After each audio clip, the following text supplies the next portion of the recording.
everyone. This is Sean with Lou English, and I'm so happy with the video that we are going to make today. I think you will all find it very interesting. You might not know, but I am originally American, and right now I live in the United Kingdom. And I wanted to take the chance to get to share with you guys some of the differences that I see being an American, um, living in the UK, between English as a language and the culture that the way that people live in America and England. Um, there's a lot more than just language that's different, and it's sometimes a little bit hard for people to follow. So, I am going to give you the differences that I see as someone born in America who is about to be a British citizen. So, with that, let's go ahead and let's jump into the differences. Before we get right into the differences, though, what we're going to do is we are going to learn how English was introduced to America. So let's go here. And I want to talk about this because a lot of people might not know the story. Um, and the story is a really big part of how the language has changed over time for people living in England and people living in the United States. It really helps define why we see so many differences in American English and British English. So, the British, of course, introduced English to the Americas when they arrived there by sea or in boats, as you can see here, between the 16th and 17th centuries. Now, at this time, it's important to remember that we were not taking as many records as we do today. So there was no standard spelling of English. You know, you could go to one place and people might spell a word one way, but if you went somewhere else, that spelling would be completely different. So at this time, people were just kind of doing whatever they wanted. Now, when people went to America, that's when we started to see some differences because the UK spelling that we have today was being introduced by London scholars, and they were making dictionaries and writing a standardized form of how we spell words in British English today. Now, at the same time, the US spelling was being introduced by Webster. I'm sure you guys know we have Webster Dictionary in America, and it kind of sets the precedence for how we spell words there. One of the reasons that there is such a big variation in British spelling and English, in American English spelling, is because America really wanted to show that it was separate from England. As you know, the United States, the people there, they fought really long and hard to become separate from England. So one of the ways that we made that difference a little bit more easy to see is in the way that we spell words. So we're actually going to go through these a little later, and I'm going to show you guys what the biggest spelling differences are between British and American English. Um, but I just wanted to quickly go over the background so you guys have a good understanding of why there are such big differences in the spelling between British and American English. So, let's go down and let's get into what we're going to look at. So, of course, when we talk about language, we know that there are some differences in the words that we use, the vocabulary. You know, almost everybody knows that in England, you say flat, meanwhile, in America, we say apartment. I'm going to give you guys some examples that you might not know, some examples that I definitely didn't know about until I moved to England and started living here. But apart from that, we're going to look at the spelling differences. We're going to see what they are. That way, if you want to learn American English, you know which spelling patterns to look out for. And if you want to learn British English, you also know the spelling patterns to look out for. That's a big thing that I had to learn as a native speaker when I got to England.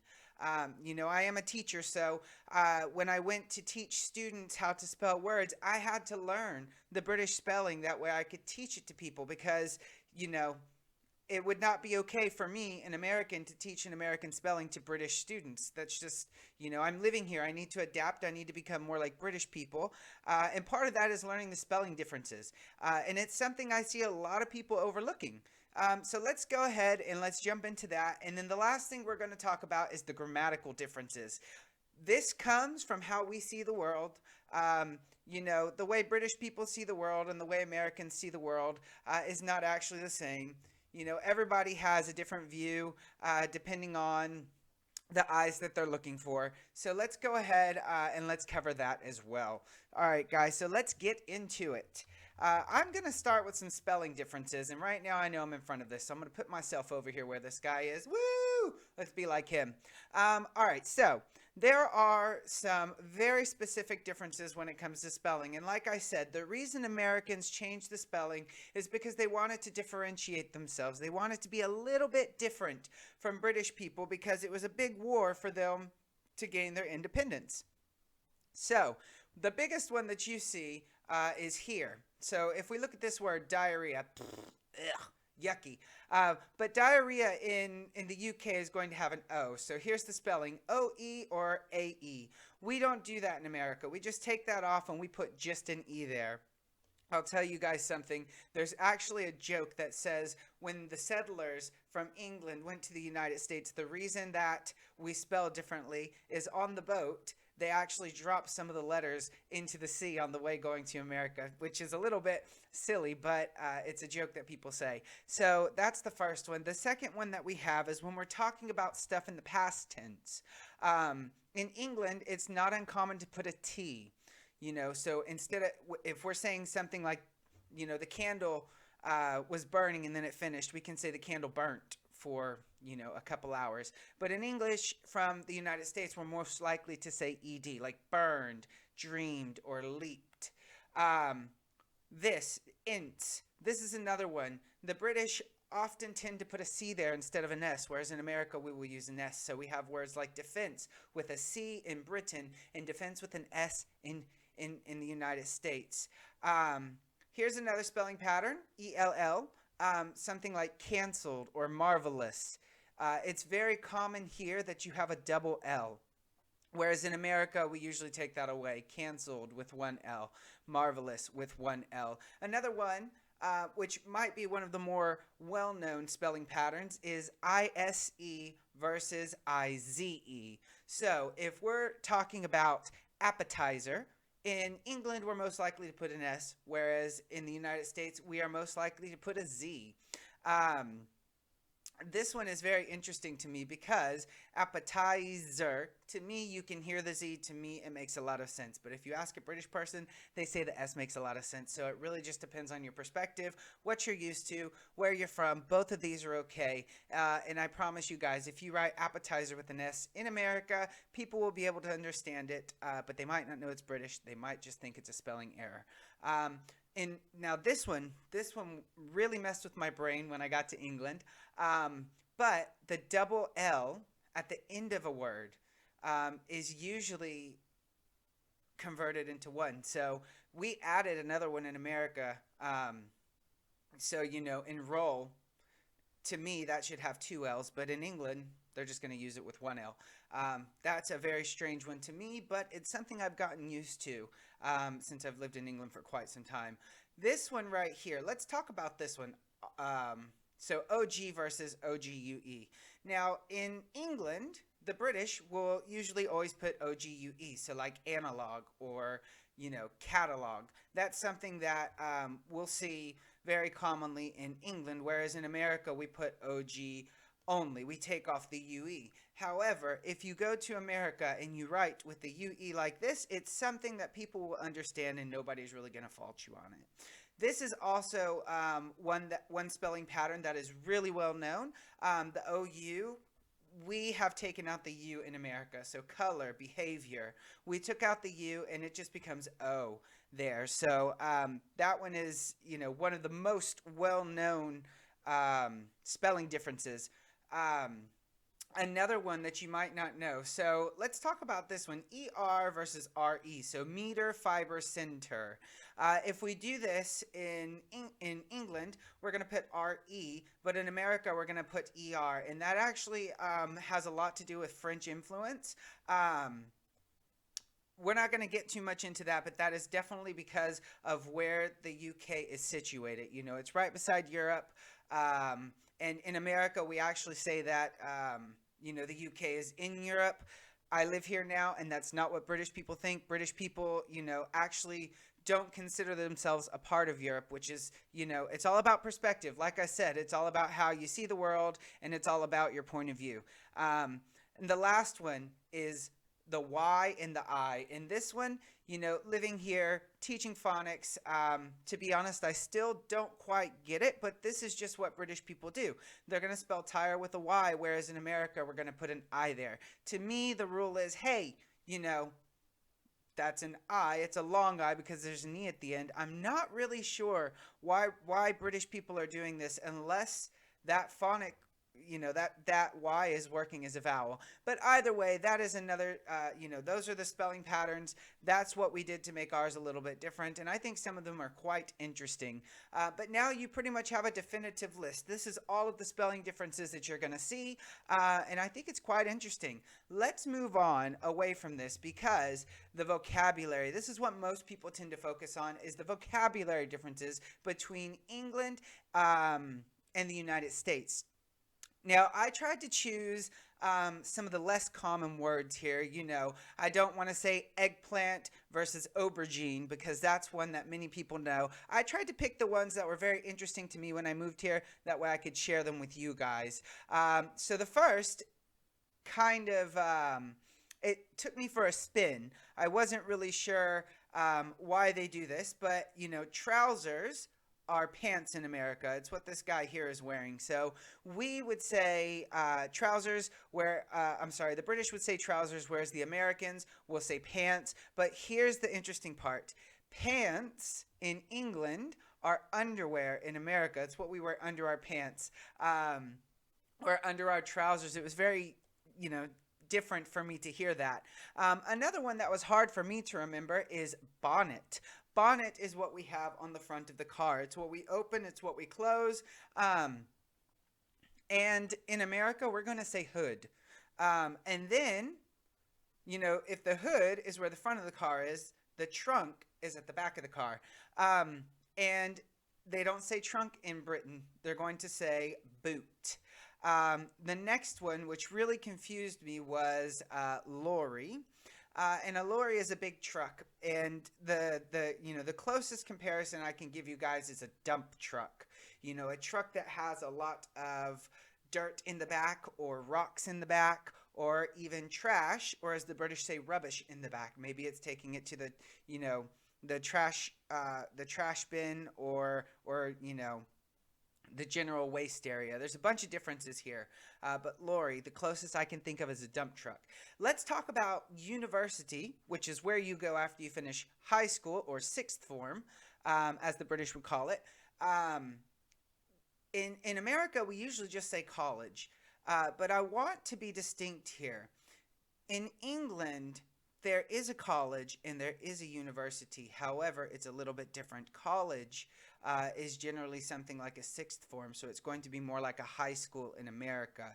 Whereas if we look at university, that's always a 4-year degree. In America, we have a college, which is where you can go before you go to the university, but after high school. It's kind of like the middle between college and university here in England. So there's a little bit of a difference there. Then we have chemist versus drugstore. So chemist here, in America, if we say chemist, that's the person who makes the drugs. We might also call it a pharmacist. But here, chemist is used for the drugstore. So it's a little bit different there. This one is very interesting to me because in America, we often use brands instead of the name of the object. So for example, cotton swabs, what we use to clean the inside of our ears with. In America, we're going to say Q-tips. So we take on that brand name rather than calling it a cotton swab. And that's not something I've seen happen very much in England, except for with a vacuum cleaner. Hoover is a brand of vacuum cleaner, and in England, if you say vacuum, people will understand what you're talking about, but nobody calls it a vacuum. It's called a Hoover here, which is a brand of a vacuum cleaner. And here in England, there's a further difference with this, and there's actually a brand called Henry the Hoover as well, and he's got a really long nose, and he looks really silly, but yeah, that's something that I didn't see very much in the United States with the vacuum cleaner. We just say vacuum, but we do this with other words like cotton swab. We say Q-tips in America. Um, the next thing is emergency room in America. Oh no, something bad happened. I'm going to go to the emergency room. However, in England, we say A&E. We're not going to go to the emergency room. We're going to go to the A&E. Accidents and emergencies. So a little bit different there, I thought. And then the last one that really confused me was backpack. In America, we say backpack for something that goes, on our back, what we're going to take to school. However, in England, you're going to say rucksack. You're not going to say backpack. That's what the British do. All right, so now that we can see some vocabulary differences, let's move on and let's talk about the grammatical differences. How is grammar used differently in England than it is in the United States? This one was very difficult for me to understand when I first moved to England, but I think I'm starting to get the hang of it. I still, make a mistake every now and then, but I think it's expected because, for 20 plus years, I grew up in the United States. So we are actually going to talk about a couple different things here when it comes to the differences in America, in England. And the first we're going to talk about is collective nouns. So a collective noun, if you don't know, is going to be a group of things that work together. And the way that we talk about these in America, in England are very different. So, for example, band. A band is going to be a group of people playing instruments. Well, in America, we refer to the group as one group. So the band or the group is playing. We refer to it as one thing collectively, the band. However, in England, it's a little bit different. They're going to say the band are playing. Rather than thinking of the band as one collective group of people, they're going to think about all the individuals there, and they are going to use a plural form of the verb be. This was very difficult for me to understand when I first got here. And for me, my perspective or the way that I see this is still to think of it as one group rather than each individual person. So that one is a little strange for me still. The next one we have is formal speech. It's much more common to hear people speak formally in England than it is in America. So you might hear, shall we go to the store in Britain? Whereas in the United States, we're going to say, should we go to the store? It's a lot more informal. This right here, got versus gotten, this has specifically to do with a past participle. It's only one specific way that we speak in English. We'll have another video of that in a bit. If you're not sure what the past participle is and you want to know, head over to our website, louenglish.co.uk, and we will have a course there to help you understand it. And I'll put a link to that down below. The next thing we have is, okay, so in England, we're most likely to say, have you got your jab? Here's another vocabulary difference. A jab is a shot. So I could say, I got my COVID jab. I had got my COVID jab yesterday. In America, we're most likely going to say gotten. Have you gotten your vaccine? So here's another vocabulary difference. Vaccine or shot in America is a jab in the UK. Jab it in. Doesn't feel too great, but yeah, that's what we do. The next one we have is needn't. And we do not have anything like this in America. We could say in England, we needn't call them, or we needn't do that. It means we don't need to do something. We don't need to call them. And the last one, this one really played with my mind for a little bit, but I think because I've been in England for so long, I do find myself using prepositions of time differently. If you're not sure what a preposition of time is, we have something on our blog to help you. So head over to our website and check that out. But we will go at the weekend. So whenever you're in England and you want to talk about time, say at. We're going to do something at the weekend, at 3 o'clock. All of these are prepositions of time. And in America, we do it differently. We say on or in. Um, Unless we're talking about a specific time, like 3 o'clock or 4 o'clock. In America, when we're going to say 3 or 4 o'clock, we might still say at. But as a general rule of thumb, prepositions of time are different in England than they are in America. And it was just very confusing to me the first time I heard this. Now that we have gone through and we've talked about some of the differences in England, linguistic differences, linguistic in terms of language, let's talk a little bit about the culture because I don't know if you guys have been able to guess or not, but there's really not much that's the same in America and England. Apart from the language, we both use English, but as you guys can see, the way that we use it is very, very different. In England, completely different words, grammar can be different, spelling can be different, even down to the way that we teach reading, writing, and spelling is going to be a little bit different. And just to let you guys know, we do teach, using American and British curriculums, and we are aware of why people might choose one over the other. They both have their pros, they both have their cons. But let's go ahead and let's get into this section because the culture, I think, is going to be really interesting.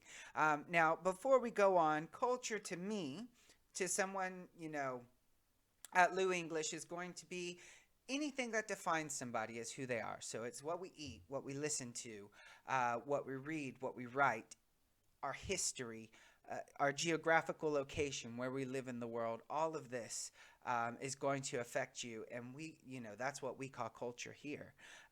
So let's go ahead and jump into it. So let's talk about some of the things that I have noticed living here. The first one is directness. In the United States, we value directness. And that's reflected in our speech, but it's also reflected in our culture. Whereas in the United States, hedging, which is kind of like not being so direct and kind of trying to implicitly tell you something, is a lot more valued. So in America, we might say, hey, hurry up, we gotta go, we gotta go, we gotta go. Whereas in England, we might say, it's getting late, or hey, look at the time. It's going to be a little bit less direct. In England, a lot of people value politeness over honesty. And we see this a lot when we're working with businesses. When we work directly with people, politeness is very much valued in America. Sorry, not in America. Politeness is very much valued in England, much more than honesty. And I know this sounds weird and it sounds like they might be mixing together, but let me give you guys an example of this. What do I mean by politeness and honesty? So, in America, if you're walking down the street and you bump into someone, we might say, hey, watch where you're going. And we might put the blame on the other person, whereas in England, you might say, oh, pardon me, I'll try to pay more attention next time. Let's talk about talking points. People talk about what they do on a daily basis, and they talk about their life and how it's different. And in America, politics, they greatly affect people's daily lives. And it's a very big, speaking point in America. Whereas in England, weather, because we can literally have 4 seasons in one day, is going to be something bigger that we talk about. It's not to say that, people in England don't talk about politics, because I definitely hear some people talking about politics every now and then. But it's not the biggest point of discussion, whereas in the United States, politics really rules, and it's something that you can't go a day without, hearing or seeing. In the United States, race tends to be what divides people. If you look in the news, you can really see that there's a big divide between people because of race. Hispanics, African Americans, white people, Asian Americans. you can really start to see some divides there in America. Whereas here in England, I haven't really seen that too much. I mean, I have seen it, but not nearly as much as I do in the States. What I tend to see here more is classism. Um, it's much more likely that someone is going to judge you if you say you shop at Aldi versus shopping at M&S or Waitrose. That's something that I see here that's much more defining than race itself. Another thing, in America, you have much longer work days. In England, you have shorter work days. In England, there's bank holidays. People don't go to work because the banks are closed. Whereas in America, instead of a bank holiday, we're going to have a holiday where government workers are off, but everybody else that doesn't work for the government is going to be coming to make purchases. We're going to have people working in the retail sector buying stuff on those holidays. For example, Labor Day is a big one where a lot of people that work at banks, a lot of people that work in the government, they don't have to go to work, but they will go, to Best Buy and buy something that's on sale. This is another big one, is the difference between credit and cash. In the United States, there is a credit culture. People will put everything on credit, and it's usually because a business will encourage people to use credit. Usually, if they buy something on credit and then they pay it back, they get some sort of reward for doing so. But in England, that is just not the case. Most of the time, it's cash. When I go somewhere, people might say, I'm going to put it on my card, but they don't mean a credit card. That money's going to come out of your bank account. So that's another big difference culturally that I see. Another cultural difference is that, in America, you need a car. Unless you live somewhere big like New York. Actually, New York is the only place I can think of. You're going to need a car in America if you don't live in New York, maybe one or two other cities, because the way that we build our cities, the way that we build our suburbs in America, you have to have a car. Whereas in England, there are less people that own cars, and part of that is because you don't need it, especially if you think about London, the biggest city in the UK. I think it's around the same size as New York, might be a little bit bigger. You probably don't want to own a car if you live in New York, in London. It's going to be a pain to get anywhere. Most people will opt for using the tube or a subway. But if you don't live in London, there is good public transport in England. So that's another difference. And one of the biggest differences that I think that most people understand is healthcare. In the United States, there's private healthcare, which has its pros and has its cons. We have a lesson about that if it's something you're interested in learning. But in England, it's a national healthcare system. Everybody pays in, everybody gets access to a doctor. Again, it has its pros, it has its cons. And we're happy to help you with that if it's something you want to learn. Just let us know. And just the way that people talk on a daily basis is going to be different. A common introduction in America is, hey, how's it going? It's very open-ended. Hey, let's keep this conversation flowing. Let's keep talking. This is why if you go to a supermarket or a grocery store, as people in America are more likely to say, you'll see that sometimes the people that you're paying, the cashier, can be kind of long-winded and keep the conversation going when you just want to finish. Well, in England, it's usually a little bit more closed, I find, and you kind of have to find a different way to keep that conversation going, because they might say, you all right, which literally means how's it going, but it's a closed version. You don't really say, oh, I'm doing fine, and carry on the conversation. You just say good or something like that, and then, be on your way with what you're doing. So that's another cultural difference I saw. Let's talk about the type of foods that you eat, because food is actually really, really cultural. Food really affects every part of our life. And what we eat depends on where we're from and the people around us. So let's start with a national dish. First of all, in America, I'm not sure if we have a national dish. The closest I can think of might be, something like this, a big burger and some fries. But still, it's not really a national dish. It's not something everybody around America says, oh, we're going to eat, burgers because that's what Americans eat. That's just not a thing. It's just a very popular food there. Meanwhile, in England, there is, fish and chips. Most British people will say, if you ask them what's the national food, they're going to tell you one of two things. They're going to say, hey, fish and chips is one of them. The other, they're going to say, believe it or not, is curry, which is actually not a British food originally. It's actually an Indian dish. But when we think about culture, you have to think, about people that are coming from other places to live in a country, right? In America, people might say, Hispanic food, Mexican food, or maybe Eastern Asian food, depending on where you're from in America. But the biggest one, I think, is Mexican food in the United States. Food, culturally, there's a lot of people that, immigrate to America from Mexico, and they bring their food, and that starts to affect culture as well. I think it's absolutely fantastic to see this mixing of cultures because, in my opinion, everybody should be, able to interact with each other. It makes us better as humans. It just makes us better people when we are tolerant of others.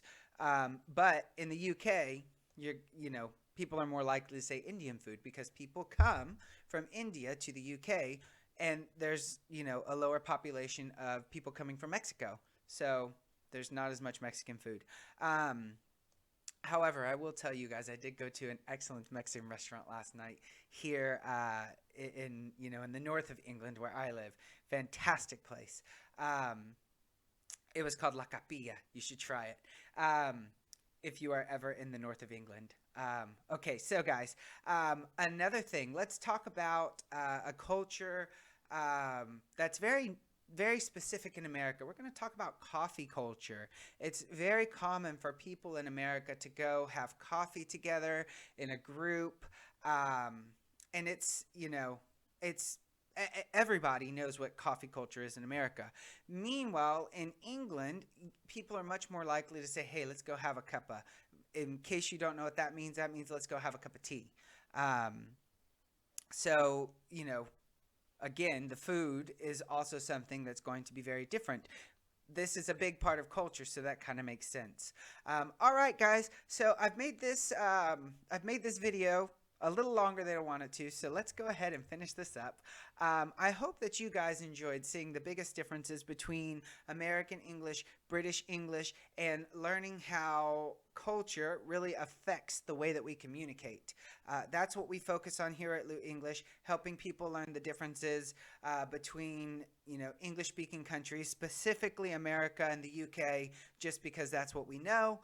We stick to what we know. We don't like to talk about stuff we don't know. So if you guys like the video, hit the thumbs up button. Let us know that we did a good job. Or subscribe, because we make new videos every Thursday. We upload them every Thursday. Sometimes they are full lessons. Sometimes they're just interesting topics like this. But whatever they are, if you subscribe, you'll get to see them. And we hope to see you soon. All right, guys. Until next time, I'm Sean. This is Lou English. Have an excellent day.